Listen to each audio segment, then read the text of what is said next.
పుట్టిన వెంటనే మీకేంటంటే polio vaccine ఒకటేస్తారు.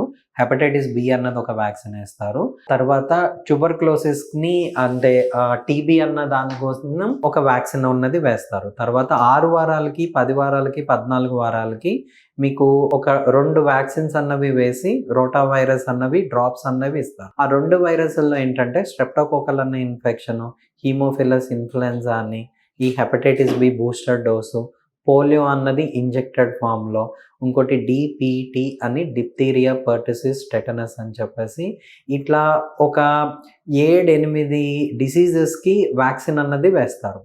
తర్వాత 6-7 నెలల తర్వాత టైఫాయిడ్‌కిను, ఇన్‌ఫ్లుయెన్జాకి వేస్తారు.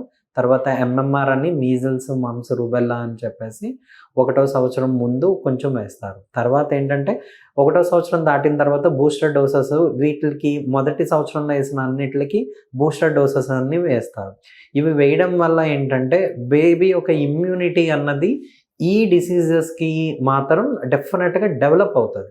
ఆ డెవలప్ అయిన ఇమ్యూనిటీ వల్ల డిసీజ్ అన్నది ఎప్పుడైనా వచ్చినప్పుడు దాని సివియారిటీ అన్నది డెఫినెట్‌గా బేబీకి తగ్గి ఒక నార్మల్ జ్వరము, దగ్గులాగా వచ్చి వెళ్ళిపోయేటట్టు అవకాశం జరిపించేటట్టు చూస్తారు. మెడ్ప్లస్ లో అదే మెడిసిన్, అదే క్వాలిటీ, మార్కెటింగ్, డిస్ట్రిబ్యూషన్, ఇంకోటి అంటూ వీళ్ళకి అదనపు ఛార్జీలు ఉండవు. అందువల్లే 50-80% డిస్కౌంట్ లో మనకు అందిస్తున్నారు.